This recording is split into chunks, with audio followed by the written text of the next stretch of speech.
여러분 안녕하십니까, 진성호입니다. 지금 우리는 북한과 어떻게 지내고 있습니까? 문재인 정권 들어와서 군 최고 통수권자로서 문재인 대통령에 대한 비판이 국제적으로 나온 게 어제 오늘 일은 아닙니다. 심지어 블룸버그 통신은 김정은의 대변인이라고 했습니다. 그냥 대변인이 아니라 수석 대변인. 뉴욕타임스는 에이전트, 스파이, 이런 의혹까지도 제기했습니다.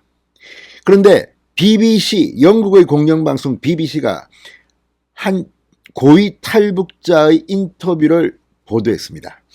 자, BBC는 웬만하면 검증되지 않거나 사실과 다른 허황된 그런 인터뷰를 내보내지 않습니다. 자, 논란이 되는 경우도 양쪽의 입장을 균형 있게 전달하는 그런 방송사입니다.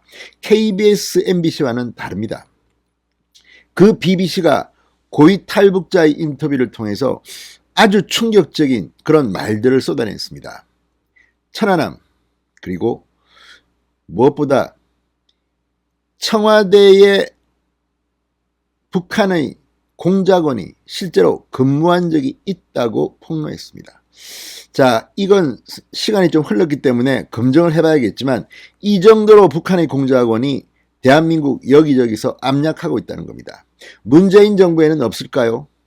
이런 의혹들이 나온 게 한두 개가 아닙니다. 특히 박지원의 국정원이 잡아낸 간첩 혐의자들, 문재인 후보 캠프에서 일한 적도 있다고 해서 충격을 준 적이 있습니다만, 지금 문재인 정권의 요소요소에 어떤 북한의 공작원이 있을지 생각만 해도 끔찍합니다. 진성호의 융단 폭격 시작합니다. 김정은의 북한을 융단 폭격합니다. 방송에 앞서 아직 진성호 방송에 구독자가 아니신 분들은 붉은색 구독 버튼 눌러주십시오. 더 좋은 방송으로 보답하겠습니다. 30년 동안 북한 첩보기관에 몸을 담았던 탈북민 김국성 씨 가명입니다. 자, 영국 BBC 방송과 현지 시간 11일 인터뷰를 했습니다. 그리고 북한 간첩의 한국 내 압력 실태, 북한의 천안함 폭침 등에 대해서 굉장히 구체적으로 증언했습니다. 이 인터뷰는 지금 상당한 충격을 주고 있습니다. BBC에 따르면 인터뷰에 응한 김 씨는 북한 첩보기관에서 활동하면서 대남 공작과 암살 등 특수임무를 맡았고, 김일성, 김정은, 김일성, 김정일, 김정은으로 이어지는 이 김씨 일가의 통치 자금을 조성하기 위해 마약 생산 업무를 담당한 경험도 있다고 합니다. 2014년 탈북해서 현재 서울에 거주하며 국정원 산하기관에서 일하고 있는 것으로 알려졌습니다. 그런데 이례적으로 얼굴도 반쯤 공개한 채 BBC와 인터뷰를 했습니다.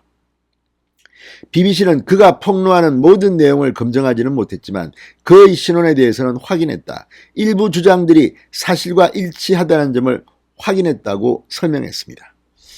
이 김국성 씨의 인터뷰가 지금 상당히 충격을 주고 있습니다. 김국성 씨는 북한 공작원들이 한국의 주요 기관뿐 아니라 각계 사회단체에 침투해 맹활약하고 있다고 말씀드릴 수 있습니다. 이렇게 말해서 충격을 주고 있습니다. 자, 김 씨는 북한에서 자신이 맡았던 업무 중 하나가 대남 대응 전략 개발이었다고 했습니다. 그러면서 내가 직접 간첩을 한국에 보냈다. 1990년대 초 남파 공작원들이 청와대에서 5, 6년 동안 근무한 뒤 무사히 북한으로 복귀한 사례도 있다고 정말 충격적인 증언을 했습니다. 자, 이때는 노태우 김영삼 정권 때로 보입니다. 당시 청와대 북한 공작원이 침투했다는 그런 주장입니다. 이어서 북한의 목표는 한국 정치를 예속화하는 것이라고 강조했습니다. 그러니까 무력 침공이 아니라 하더라도 북한 공작원을 한국의 청와대를 포함한 주요 기관에 심어서 한국 정치를 예속화시킨다는 겁니다. 자, 이렇게 하면 간첩 사건만 터지면 이거 독재 정권이 조작한 거다 이렇게 했지만 실제 북한에서 이 업무를 담당했던 당사자가 BBC에서 입을 연 겁니다. 충격을 금하기 힘듭니다. 자, 그는 김정은 위원장이 집권을 앞두고 자신이 강인한 전사라는 사실을 증명하고자 한국으로 망명한 북한 관리들을 공격했다고 주장했습니다. 그의 증언에 따르면 김정은은 아버지 김정일이 뇌졸중으로 쓰러진 후 한국으로 망명한 북한 관리를 암살하기 위해 테러 대책반을 구성하라고 명령했다고 합니다. 극비리에 황장엽 선생을 테러하기 위한 태스크포스가 꾸려졌고 내가 직접 이 공작을 지휘했다. 최고 지도자라는 전사가 된 김정은이 김정일을 만족시키기 위해 벌인 일이라고 설명했습니다. 자, 천안함 폭침, 연평도 포격 사건에 대해서도 입을 열었습니다.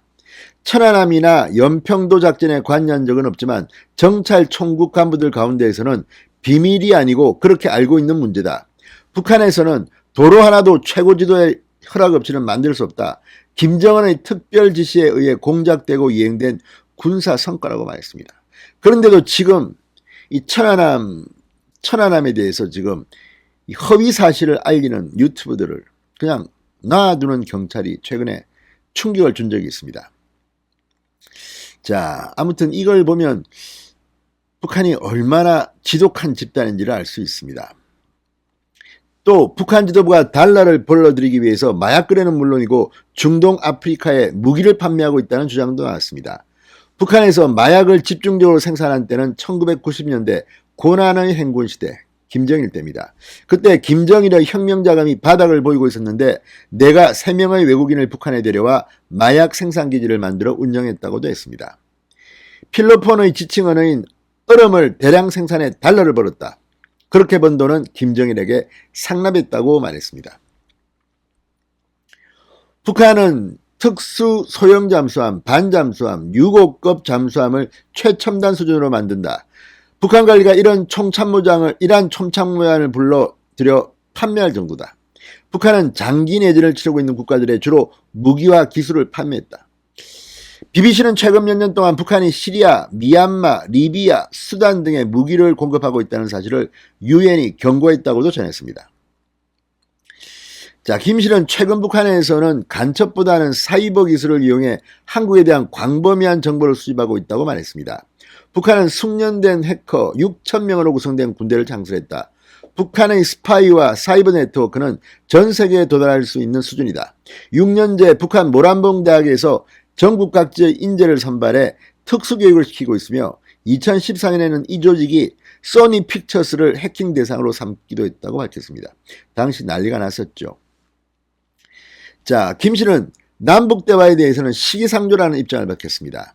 김정은이 특정 조건이 충족된다면 가까운 시일 내에 한국과 대화할 의사가 있다는 뜻을 내비친 것을 언급하면서 내가 한국에 와서 몇 년간 잘 지내는 동안 북한은 조금도 달라진 것이 없다. 우리가 재차 인식해야 할 것은 북한은 지금까지 0.01%도 바뀌지 않았다는 것이라고 말했습니다. 자, 이 익명의 고위 탈북자의 증언을 보면 북한은 이렇습니다. 김정은은 이런 인간입니다. 그런데도 뭐 대화가 어떻고 평화가 어떻고 아무튼 BBC가 이 인터뷰를 방송하면서 지금 세계가 충격에 휩싸였습니다. 진성호의 윤단 폭격이었습니다. 여러분 감사합니다.